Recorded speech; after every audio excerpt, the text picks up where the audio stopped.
Boa noite a todas e todos. Meu nome é Fernanda Barros, trabalhadora do Centro Espírita Fraternal Teresa d'Ávila. Hoje, domingo, temos o estudo do Evangelho de Jesus e o tema será o capítulo 16, item 6, a parábola dos talentos.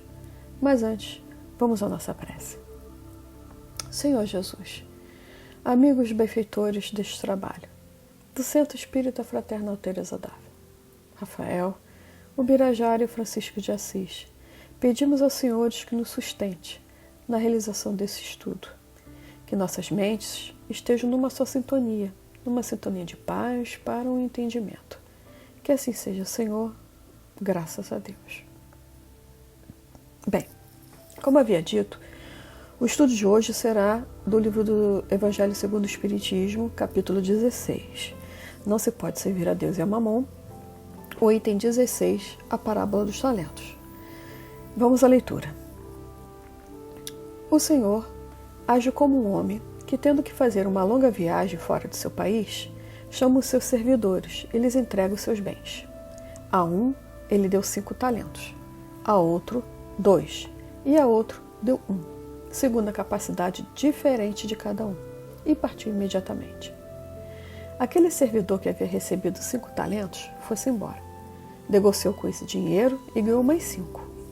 O que recebeu 2, ganhou da mesma forma outros 2. Mas aquele que só recebeu 1 talento, cavou um buraco na terra e ali escondeu o dinheiro que recebera. Algum tempo depois, o senhor daqueles servidores voltou e chamou-os para que lhe prestassem contas. Aquele que havia recebido 5 talentos veio e apresentou-lhe outros 5, dizendo: Senhor, tu me deste 5 talentos. Eis aqui, além desses, outros 5 que eu ganhei. E o Senhor lhe respondeu: Ó bom e fiel servidor, porque foste fiel em poucas coisas, vou te confiar muitas outras. Participa da alegria do teu Senhor. Aquele que havia recebido os 2 talentos também veio logo apresentar e disse: Senhor, tu me deste 2 talentos. Eis aqui, além daqueles outros 2 que eu ganhei. O Senhor respondeu: Ó bom e fiel servidor, porque foste fiel em poucas coisas, vou te confiar muitas outras. Participa da alegria do teu Senhor. Aquele que havia recebido só 1 talento veio a seguir e falou: Senhor, sei que és um homem enérgico, que ceifas onde não semeastes, colhes de onde nada puseste. Por isso, com receio de ti, escondi o teu dinheiro na terra. Aqui está ele. Eu te devolvo o que é teu. O Senhor, porém, lhe respondeu: Servidor mau e preguiçoso, sabias que eu ceifo onde não semeei e que colho de onde nada coloquei?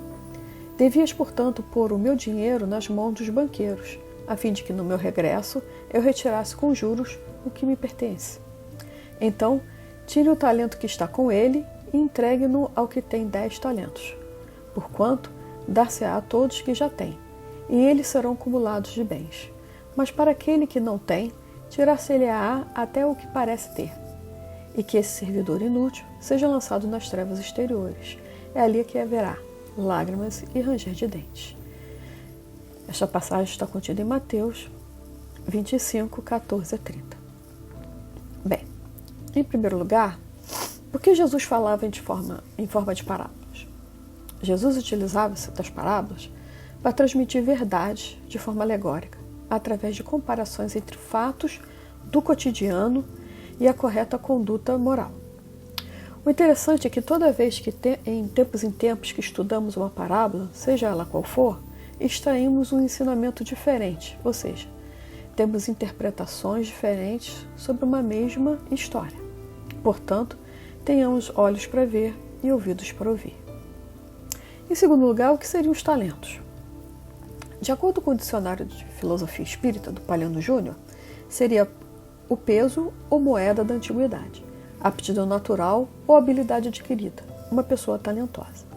Então, entende-se nessa parábola que a palavra talento foi utilizada simbolicamente para algo que tem um valor. Não um valor material, e sim um valor abstrato, porém de grande importância. E qual seria esse valor, ou o talento? Aí podemos dizer que seria uma aptidão nossa, uma habilidade nossa, algo que fazemos muito bem, em que em primeiro lugar nos habilita, e em segundo lugar fazemos o bem em prol ao próximo. ou em prol da nossa sociedade, através de um trabalho ou uma vivência em família, por exemplo. Bem, vimos que na parábola do talento é dado pelo Senhor de acordo com a capacidade de cada servo. Entendemos que o Senhor da parábola seria Deus ou Jesus, ou aqueles espíritos que nos ajudam na escolha de provas antes de encarnarmos. E os servos? Seriam todos nós. E o talento? Seria a potencialidade que a alma possui, uma habilidade, quer seja a habilidade de administrar uma família, ou a habilidade de administrar os recursos, a habilidade de aproveitar a instrução e o acesso aos conhecimentos. E o que fazemos desses conhecimentos? O que fazemos dos conhecimentos das instruções que adquirimos na nossa existência? Aumentamos, multiplicamos ou guardamos bem dobradinho e colocamos no bolso? Enterramos? Bem, voltando à questão dos critérios utilizados pelo Senhor para a distribuição dos talentos, Ele deu a cada um de acordo com a sua capacidade. Não são critérios aleatórios. Jesus olhou a capacidade de cada um. Aquele que tinha a capacidade de receber 5, Ele deu 5. Aquele que tinha a capacidade de receber 2, Ele deu 2. Aquele que tinha a capacidade de receber 1, Ele deu 1. Pois bem, aquele que recebeu 5, devolveu os 5 mais 5, totalizando 10. Quem recebeu 2, devolveu os 2 mais 2, totalizando 4. Aqueles que devolveram mais 5 e mais 2, as palavras do Senhor foram as mesmas: servo justo e fiel. Receberam o mesmo enaltecimento. O de 5 que recebeu mais e multiplicou, teve o mesmo enaltecimento do que recebeu e multiplicou 2. Jesus, sabendo da capacidade de cada servo, não deu 6 e nem 4 para aquele de 5, e sim a justa medida. Muito bem. Já aquele que recebeu 1 se amedrontou. Ele diz: meu Senhor é justo e severo, então vou guardar esse talento e não perder. Aí devolveu 1. Daí o Senhor diz: servo infiel, se você tinha medo de perder, tinha que pelo menos entregar ao banco para receber juros. Poxa, você não fez nada com o talento, nada. Guardou, enterrou e me devolveu. Já pensou? Eu pensando aqui, você ganha um presente maravilhoso de Jesus, daí eu guardo, não uso e devolvo. Na parábola, o Senhor não iria cobrar 2 ou 3, a capacidade dele era 1 mais 1. Por isso ele foi recriminado, porque não exerceu a sua capacidade. Ele teria recebido o mesmo enaltecimento dos demais, servo justo e fiel. Entendamos, não é porque ele não devolveu 1, e sim porque ele não exerceu a sua capacidade. Por isso identificamos na parábola que o critério é fundamental para que a entendamos. Meu Pai não põe fardos pesados em ombros fracos. O critério de Deus é sempre buscando o equilíbrio, o justo. Quando escolhemos o gênero de provas, ele está dentro das nossas possibilidades. Daí entendemos a ideia da cobrança feita pelo Senhor da parábola. Não que era 1, e sim mais 1. Sabemos que muitos espíritos declaram lamentar não ter aproveitado o tempo em que estava encarnado. Não souberam aproveitar o tempo enquanto encarnados. As aptidões e habilidades adquiridas acabam por perder a encarnação. Perder a oportunidade de trabalhar o seu talento e multiplicar. Multiplicar aptidões, conhecimentos morais e intelectuais, as virtudes que vamos adquirindo. E quem são esses servos? Somos nós. Na verdade, a maioria de nós. Que muitas vezes, em várias jornadas, várias encarnações, enterramos e ficamos na inércia. Perdemos a carruagem que passa na nossa frente, aquela que leva cada um à evolução, a progredirmos. Ficamos parados na preguiça, uma preguiça espiritual. Daí, quando desencarnamos, levamos esse 1 talento de volta, achando que fizemos muito. Estamos encarnados com a finalidade de evoluir.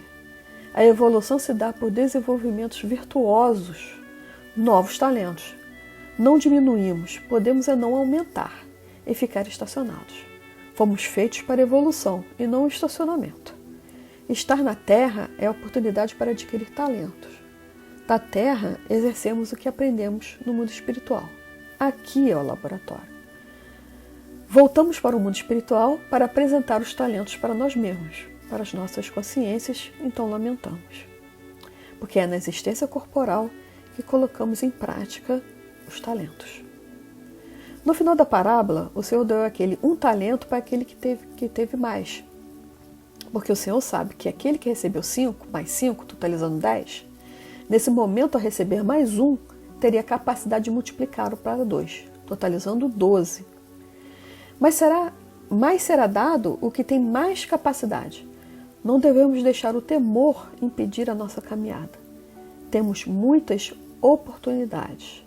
Se continuarmos optando por não embarcar nessas oportunidades, não abraçar as oportunidades que são colocadas na nossa frente, terá um momento que haverá um distanciamento seu com o restante da humanidade, que continua progredindo. Lembrando que Deus dá o talento para que possamos multiplicá-lo. Fazer o bom uso, fazer o bem.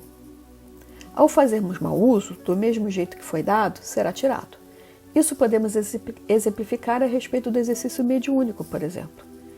Aquele que mais tem, mais ele vai ter, mais trabalho terá para ajudar os outros, para se desenvolver na amplitude do universo.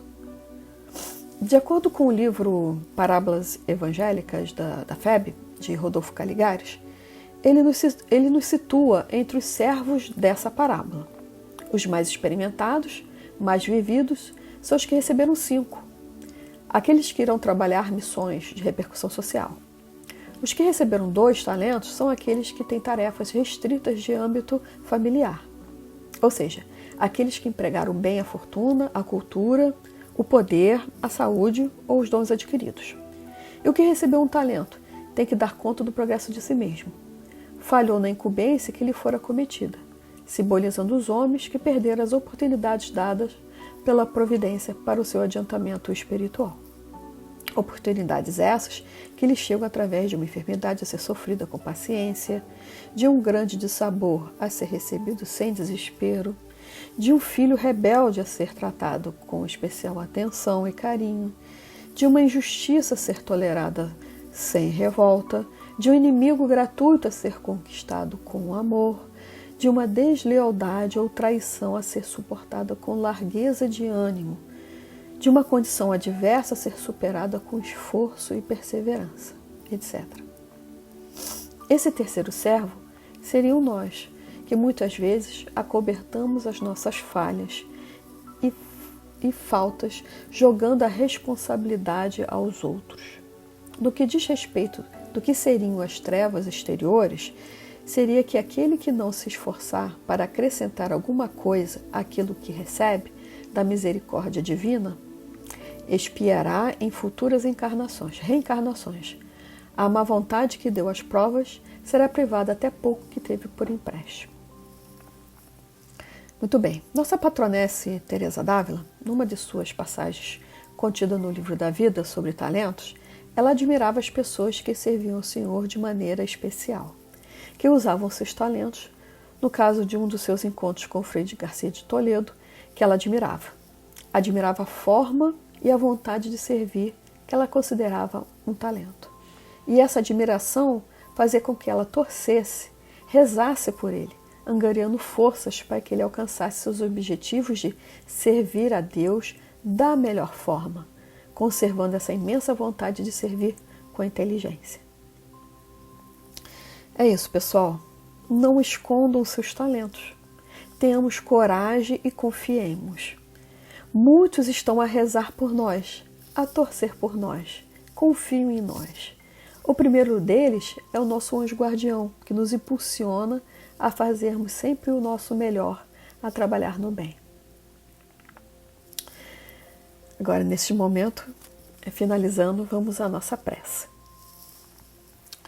Então, vamos agradecer a Deus e a Jesus, a esses amigos benfeitores deste trabalho, do Centro Espírita Fraternal Teresa d'Ávila, Rafael, Ubirajara, Francisco de Assis. Agradecidos estamos pela oportunidade que tivemos do estudo desta noite, pelos esclarecimentos e por toda a sintonia que nos envolve no trabalho do bem. Que esses amigos benfeitores nos sustentem, com muitas bênçãos de saúde e muita paz durante esta semana que se inicia. Que assim seja, graças a Deus, graças a Jesus.